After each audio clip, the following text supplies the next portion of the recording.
Hey, welcome to Clever Name Garage. Good evening and welcome. It is. This is crazy. What we need is 24-year-old John and Tony to come do all this driving. So it's February 25. 25th, Yes. 10:30 p.m. It's snowing. It's 519 miles to West Babylon, which is New York. in Long Island. We're in Northeast Ohio, and we're going to pick up the latest Clever Name toy. And we are crazy. We are literally crazy. This is something again that 24-year-old John and Tony would go and do. This day started out with a text. Do you have any plans this weekend? I had no idea that the question would be, want to go to West Babylon, New York? Yes. So nothing else came to mind but yes, really. It was, how am I gonna finagle this? So this vehicle, we'll talk more about it in the truck on the way over there, is a good deal. It showed up on Facebook Marketplace literally last night, and if we don't get over there by tomorrow morning, chances are it's going to be gone. So here we are, loaded up, hastily planned, but of course, we've got the equipment, so we might as well use it. Indeed. All right, so it's too cold. Let's start driving, and we'll talk more later. All right. So we're here at this nondescript location, waiting for the dude. John's eating some savory traditional Chex Mix. Mm-hmm. Christine back there is trying to figure out how we can get back without all the traffic that was the other way. Oh, you weren't doing that? What the hell were you doing back there? She's putting her game face on. Yeah, I'm practicing. Yes, I want the other one. we'll see how this works out here. I gotta download Waze, I think.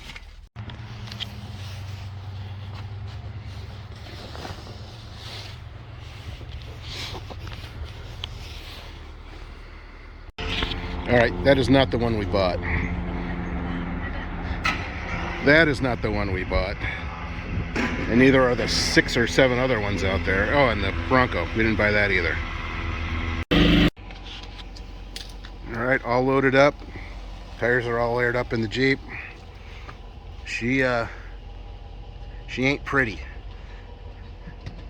She's cute though. She's cute, but she's got herself a rattle can, latex rattle can paint job on her. And gonna need some attention. Missing a front drive shaft. Somebody put the exhaust pipe on this outside edge. I mean, this rocker is probably entirely mud. Doesn't show up on camera that well. I mean, gonna make her pretty, but wait a minute, stop. Where's my bag? That one? No, my backpack. It's in the back seat. In the top little tiny pocket, I need something. Is this it or is this Yep, that tiny little pocket with the red cross on it. Nope, the tiny one on the front. There, that's the one. All right, there's a white sticker in there.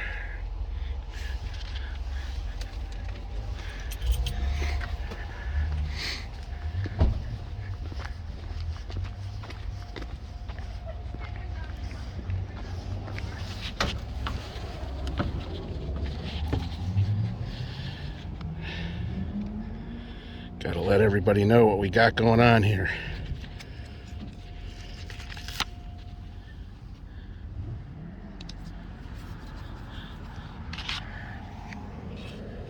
Now we can leave. Is it properly affixed? she is. We'll let them know all the way down the expressway what we got going on here. Let's go get something to eat. You hungry? I think she'll be okay, right? Sub shop there? Just kicked down. Yeah. I don't think we just did that with the thing, right? We didn't just do that with the thing. But yeah, she's. Is this custom side molding? Is this? Oh yeah. And look, you can see all the orange underneath. They probably didn't even scuff it. I don't think that's. But that's not the side molding that came with the Scout. But what I honestly I've never seen latex paint in a rattle can before, so that's weird. Have you seen this before? Oh yeah, I've seen that a lot. All right. 9 hours home.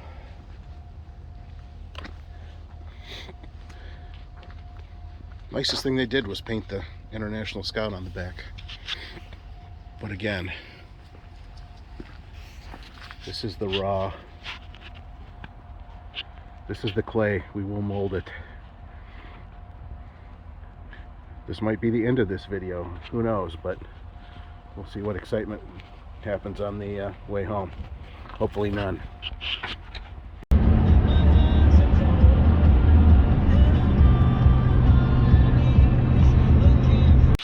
Hey, Clever Name Garage folks. We're starting to do a little bit of work on the 70 International Scout 800A. Today's going to be disc brake conversion for the front. At this point, I'm going to leave the stock manual master and the stock proportioning valve in. We're just going to see how much better it stops before we spend the extra money. This whole project is trying to be as low buck as possible. We just really want to get it running so that it's drivable safely for Christine. Sorry, she's Christine. Get it safe and drivable for her, and then in a year or two start tearing it all down and really banzai this thing out.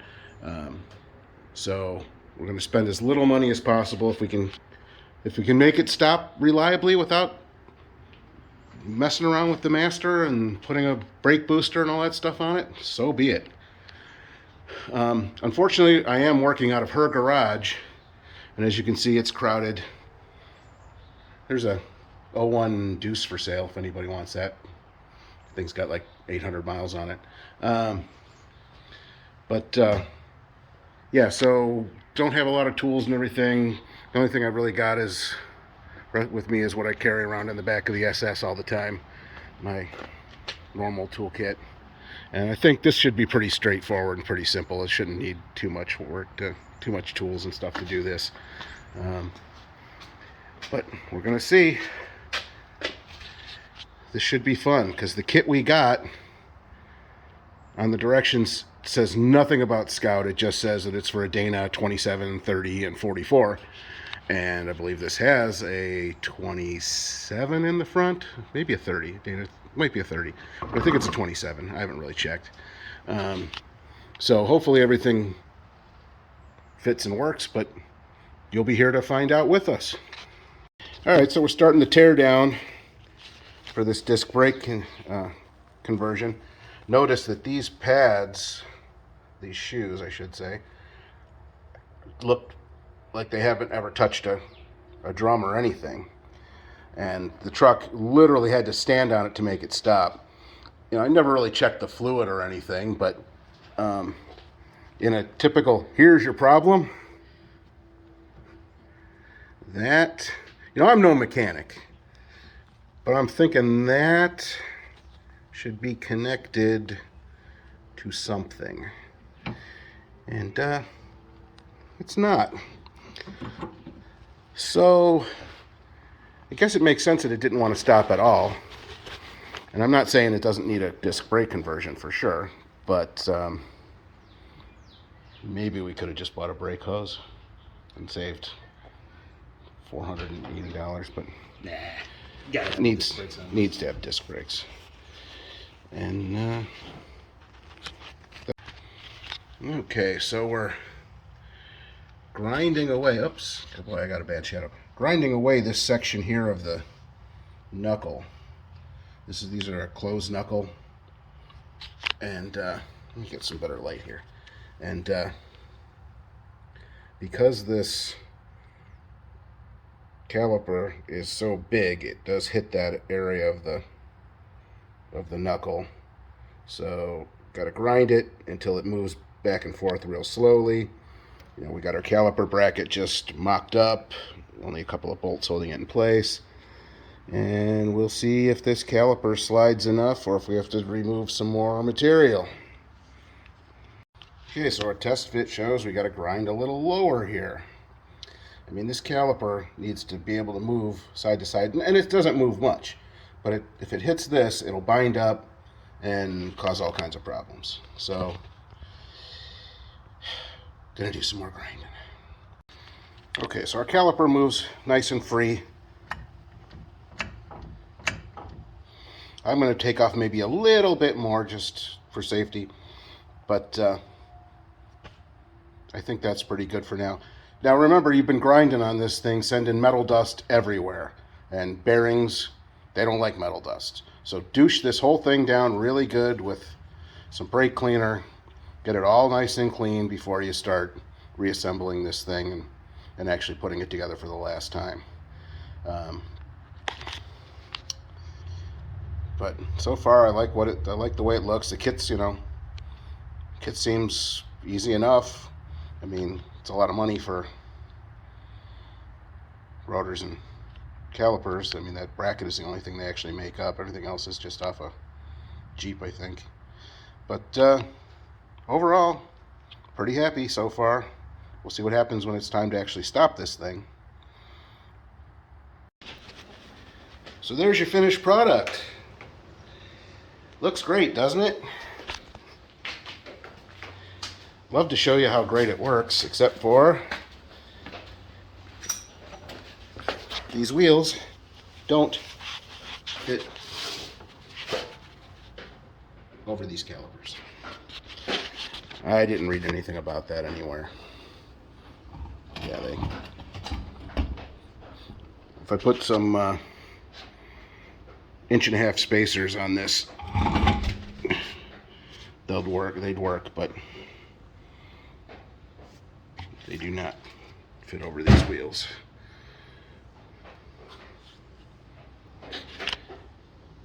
So, thanks for hanging. I've got nothing else to say except for like and subscribe and all that smash just do that stuff you're supposed to do. We'll just catch you next time on the clever name garage thing.